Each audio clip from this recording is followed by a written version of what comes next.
కాసేపట్లో CM Revanth Reddy command control centre కు వెళ్లనున్నారు. ఉదయం 11:30 కమాండ్ కంట్రోల్ సెంటర్ లో ఏర్పాటు చేసిన పోలీసుల సమావేశంలో పాల్గొననున్నారు.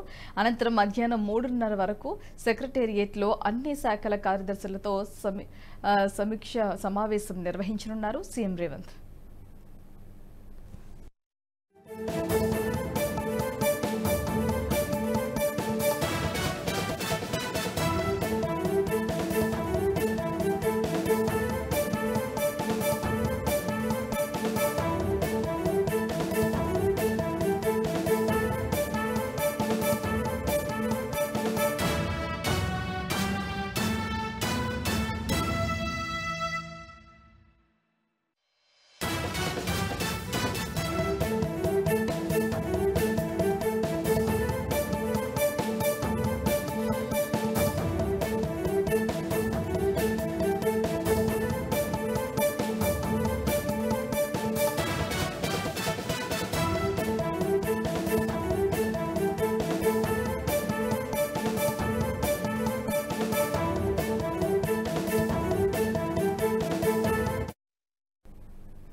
ఈ వీడియో మీకు నచ్చినట్టయితే లైక్ చేయండి, 10 మందికి షేర్ చేయండి. అలాగే కామెంట్ల రూపంలో మీ అభిప్రాయాలను మాతో పంచుకోండి. Nationalist hub group of channels ను సబ్స్క్రైబ్ చేసుకుని తెలుగునాట జాతీయవాద జర్నలిజాన్ని ప్రోత్సహించండి. ఈ వీడియో కింద ఉన్న బెల్ ఐకాన్ పై క్లిక్ చేయడం మర్చిపోవద్దు.